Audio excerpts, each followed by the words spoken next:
Hello everyone. आप सभी का क्रैक टेट पे स्वागत है। जैसा कि हम लोग प्रैक्टिस सीरीज देख रहे हैं आगामी दिसंबर 2022 के पेपर के लिए। इसमें हम लोग पेपर 1 एंड पेपर 2 दोनों के प्रश्नों को हल कर रहे हैं और कहीं ना कहीं हम लोगों ने इस प्रश्न सीरीज के माध्यम से बहुत सारे कॉन्सेप्ट को समझा है और आने वाले दिनों में और भी जो भी कॉन्सेप्ट है उसको भी समझने का प्रयास करेंगे। इसके अलावा जो भी इम्पॉर्टेंट टॉपिक है जिससे क्वेश्चन हर वर्ष आते हैं, तो हम लोगों का प्रयास रहेगा कि उन टॉपिक्स को भी एक एक करके एक एक वीडियोस के माध्यम से या एक एक सब्जेक्ट के माध्यम से कंप्लीट करने का ट्राई करेंगे।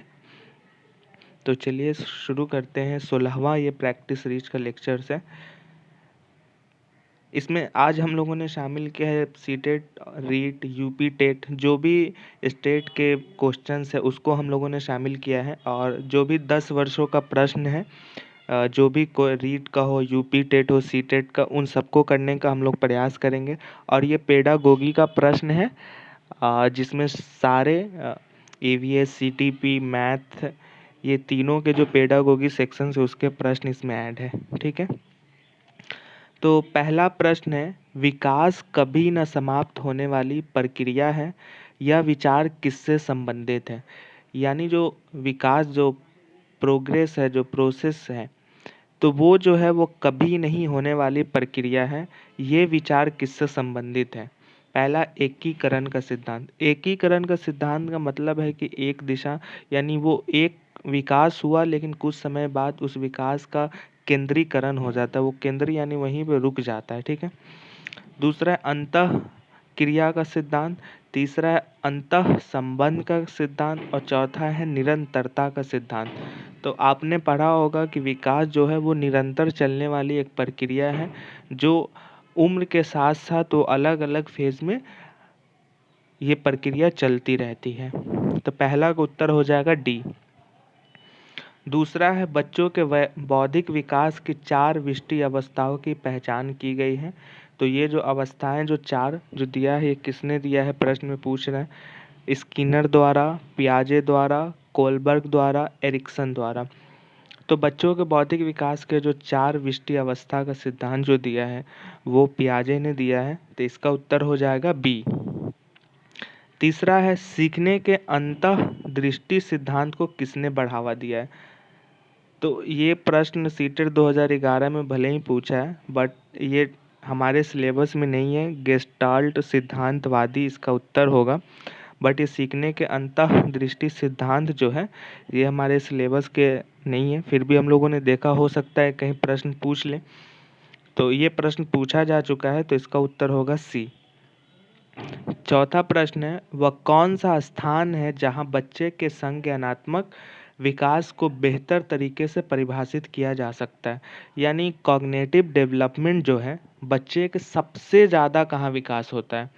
क्या वो परिवार में होता है, पीयर ग्रुप्स में होता है, सोसाइटीज़ में होता है, स्कूल्स में होता है। तो पहला है सभागार, यानी जहाँ सभा होते हैं, जहाँ पे बहुत से लोग बैठते हैं, तो वहाँ पे स्पीचेस के माध्यम से या जो भी वहाँ पे क्रियाकलाप होते हैं उसके माध्यम से। दूसरा है घर, घर पे होता है। तीसरा है खेल का मैदान और चौथा है विद्यालय एवं कक्षा पर्यावरण।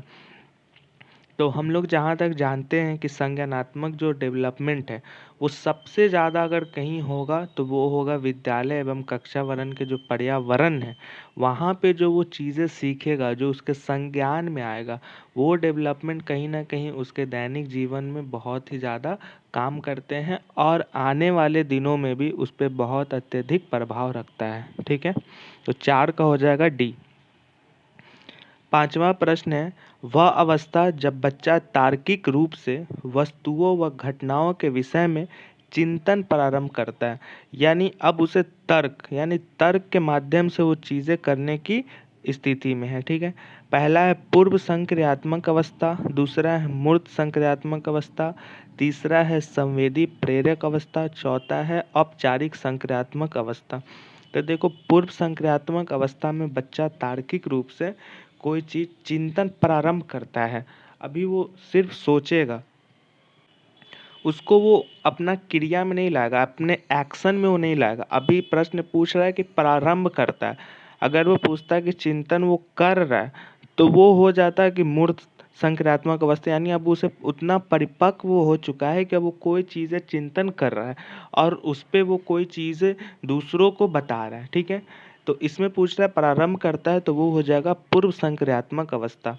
ये छोटी छोटी जो कीवर्ड्स दिए रहते हैं क्वेश्चंस में, यही क्वेश्चंस के आंसर के मार्जिन को कम कर देते हैं। तो आप हमेशा प्रश्न जब बनाएंगे तो उसमें एक एक कीवर्ड्स पे ध्यान देंगे कि प्रश्न पूछ क्या रहा है। ठीक है, छठा प्रश्न है, पियाजे के अनुसार निम्न में से कौन सी अवस्था में बच्चा अमूर्त संकल्पनाओं के विषय में तार्किक चिंतन करना आरंभ करता है।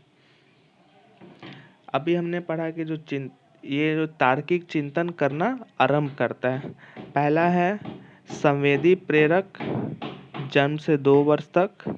दूसरा है पूर्व संक्रियात्मक अवस्था, जन्म से 2 से 7 वर्ष तक। तीसरा है मूर्त संक्रियात्मक अवस्था, 7 से 11 वर्ष। चौथा है औपचारिक संक्रियात्मक अवस्था, 11 वर्ष से ऊपर। देखो जो चौथा जो है, एक सेकेंड, और अमूर्त संकल्पना, वो पांचवा तार्किक से छठा अमूर्त संकल्पना, यानी उसे कोई चीज करने की जानकारी है, वो जो चीज कर रहा है, जो संकल्प ले रहा है, उसे अब वो आइडिया है, उसके संबंध में तार्किक चिंतन कब करता है। तो आपको यहाँ पे उसको अमूर्त संकल्पना है, यानी उसे जानकारी है तभी वो बच्चा संकल्प ले रहा है।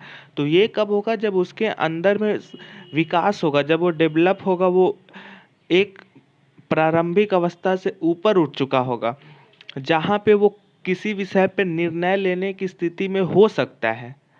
तो इसका जो हो जाएगा औपचारिक संक्रियात्मक अवस्था, जो पियाजे का है, उसके अकॉर्डिंग बच्चा अमूर्त संकल्पनाओं के विषय में तार्किक चिंतन करना आरंभ करता है। 6 का हो जाएगा डी। सातवां है बच्चे दुनिया के बारे में अपनी सृजन करते हैं, इसका श्रेय किसको जाता है। तो ये पियाजे ने सिद्धांत दिया है कि बच्चे जो है दुनिया की समझ सृजन करते हैं। ठीक है, तो ये जो दुनिया की समझ सृजन करते हैं बच्चे, ये जो दिया है वो सिद्धांत पियाजे के द्वारा दिया गया है। आठवां प्रश्न है, मानव विकास का कुछ विशेष सिद्धांतों पर आधारित है, निम्न में से कौन सा मानव विकास का सिद्धांत नहीं है। पहला है प्रतिवर्ती, दूसरा है निरंतरता, तीसरा है अनुक्रमिता, चौथा है समान से विष्टि। तो आपको पता है कि मानव विकास के जो सिद्धांत है वो प्रतिवर्ती पे नहीं आधारित है, उसका विकास जो है वो निरंतरता पे आधारित है, यानी वो निरंतर प्रक्रिया से गुजरता है विकास उसका। अनुक्रमिकता माने एक क्रम के बाद उसकी क्रमिक सिद्धांत होता है। समान से विष्टि, यानी जब वो समान रहता है उससे विशिष्ट की ओर जाता है। पहले क्या होता है, वो जनरल रहता है, फिर वो धीरे धीरे जैसे जैसे ज्ञान में उसकी बढ़ोतरी होती है, उसके एक्सपीरियंसेज में वृद्धि होती है, तो वो समान से विशिष्ट की ओर बढ़ता है। तो बाकी तीनों सही है और ए गलत है, तो इसका उत्तर हो जाएगा ए। नौवां प्रश्न है, अनुवांशिकता को डैश सामाजिक संरचना माना जाता है, स्थिर, प्राथमिक, गौण, गत्यात्मक। तो अनुवांशिकता को स्थिर सामाजिक संरचना माना जाता है, न कि प्राथमिक, गौण और गत्यात्मक। 10वां प्रश्न है, पियाजे के अनुसार विकास की पहली अवस्था जन्म से लगभग 2 वर्ष की आयु तक के दौरान बच्चा डैश सबसे बेहतर सीखता है। तो पहला ऑप्शन है भाषा के नए अर्जित ज्ञान के अनुप्रयोग द्वारा, इंद्रियों के प्रयोग द्वारा, तीसरा है निष्क्रिय शब्दों को समझने के द्वारा, चौथा है अमूर्त तरीके से चिंतन द्वारा। तो पहला ऑप्शन है कि भाषा को अर्जित ज्ञान के अनुप्रयोग द्वारा। आपको पता है कि जन्म से 2 वर्ष तक उसे भाषा का ज्ञान होता नहीं, तो पहला ऑप्शन गलत हो जाएगा। दूसरा है इंद्रियों के प्रयोग द्वारा। हाँ, तो आप देखते हैं कि बच्चा जो एक्टिविटीज़ करता है वो इंद्रियों के माध्यम से करता है, उसे किसी चीज़ की आवश्यकता होती है तो वो विभिन्न चीज़ें जो करता है तो वो अपनी क्रियाओं द्वारा करता है, ना कि उसे वो लिख कर या बोल कर समझाने का प्रयास करता है। तो इसका उत्तर हो जाएगा 2। लेकिन तीसरा ऑप्शन है निष्क्रिय शब्दों को समझने के द्वारा, न्यूट्रल, उसे अभी वर्ड्स का ज्ञान ही नहीं तो वो कैसे समझेगा। अगला प्रश्न है 11 नंबर, अवधारणाओं का विकास मुख्य रूप से डैश का हिस्सा है, यानी कॉन्सेप्ट का जो डेवलपमेंट होता है वो विकास के किस रूप से का हिस्सा है, ये प्रश्न पूछ रहा है। पहला है सामाजिक विकास। सामाजिक विकास का मतलब हुआ कि समाज का प्रभाव, तो पहला ऑप्शन होगा नहीं। दूसरा है संवेगात्मक विकास, तीसरा है बौद्धिक विकास, चौथा है शारीरिक विकास। तो आपको पता है कि कॉन्सेप्ट का बिल्डअप तब होता है जब वो उसके इंटेलिजेंस में वृद्धि होता है, जब उसके बौद्धिकता का विकास होता है, तब उसके कॉन्सेप्ट अच्छे होते हैं। शारीरिक विकास हुआ कि शारीरिक क्रियाकलाप करने से उसके शरीर के जो पार्ट्स हैं उसका डेवलपमेंट होता है एक एज के बाद। ठीक है, इसका उत्तर हो जाएगा सी। 12वां प्रश्न है, बच्चे के उचित विकास को सुनिश्चित करने के लिए उसका स्वस्थ शारीरिक विकास एक महत्वपूर्ण पूर्व आवश्यकता है। यह कथन क्या है? ऑप्शन ए है सही है, क्योंकि शारीरिक विकास विकास के अन्य पक्षों के साथ अंतः संबंधित है। बिल्कुल। ऑप्शन बी है गलत है, क्योंकि शारीरिक विकास विकास के अन्य पक्षों को किसी प्रकार से प्रभावित नहीं करता। आपको पता है कि शारीरिक विकास है वो विकास के अन्य क्रम से कहीं ना कहीं जुड़ा होता है। उसे जो एक्सरसाइज कराए जाते हैं, तो उसके व्यायाम वगैरह जो कराए जाते हैं, तो कहीं ना कहीं उसको हेल्थ पे असर करता है, उसके स्वास्थ्य को काम करता है। शारीरिक जो विकास होता है उससे बच्चों के बुद्धिमत्ता पे प्रभाव पड़ता है, उसके आने वाले समय समय पे अन्य जो कारकें होते हैं उन पे भी प्रभाव पड़ता है। तो इसका उत्तर हो जाएगा ए। अगला प्रश्न है, खिलौना की आयु कहा जाता है, यानी खिलौनों की किस उम्र में बच्चों को खिलौनों की, तो आपको पता है कि बाल अवस्था से पूर्व जब होता है बच्चा, 6 साल से पूर्व जो होता है, तो उसकी जो क्रियाएं होती हैं 5 या 6 ऐसे ही है, तो उसके पूर्व जो क्रियाएं वो बच्चों के खिलौने का उम्र है, यानी वो उस समय खेलता है, तरह तरीके के खिलौने से खेलता है, तरह तरीके के सामग्रियों से वो खेलता है। तो इसका उत्तर हो जाएगा ए। अगला प्रश्न, निम्न में से कौन सी पूर्व बाल अवस्था की विशेषता नहीं है? पहला है दल समूह में रहने की अवस्था। आपको पता है कि जब बच्चा पूर्व बाल अवस्था में रहता है तो वो एक समूह में रहता है, विभिन्न बच्चों के साथ खेलने में उसे मज़ा आता है। अपने गार्जियंस की जगह वो अपने बच्चे जो छोटे छोटे उसके साथ वो खेलने में ज़्यादा सहज महसूस करता है। दूसरा है अनुकरण करने की अवस्था, तीसरा है प्रश्न करने की अवस्था, चौथा है खेलने की अवस्था। तो आपको पता है कि पूर्व बाल अवस्था की जो विशेषता नहीं है पूछ रहा है वो खेलने की अवस्था। इसमें जो बच्चे हैं वो खिलौनों के माध्यम से खेलते हैं, और ये जो ऑप्शन दिया हुआ है खेलने की अवस्था, आपको पता है प्रश्न वो बार बार करता है। अगर उसे किसी चीज़ की ज़रूरत है तो वो जिद करता है, एक ही चीज़ को बार बार दोहराता है कि मुझे किसी भी तरीके से मिल जाए। तो 14 का हो जाएगा डी। ये जो सीरीज है इसमें हमने पहले ही कहा था कि हम लोग पूरी प्रीवियस ईयर क्वेश्चंस को भी देखेंगे, जो आपको कभी ना लगा कि हमने प्रीवियस ईयर को प्रैक्टिस नहीं किया, और साथ में जो भी इम्पोर्टेंट क्वेश्चंस बन सकते हैं, एग्ज़ाम के आने की संभावना हो सकती है, उसको भी हम लोग साथ में कर रहे हैं। तो ये चीज़ें आपको कहीं ना कहीं एग्ज़ाम में मदद करेगी, और आने वाली जो भी वीडियोज़ हैं उसमें भी ये सब आपको बहुत ही हेल्प करेगी।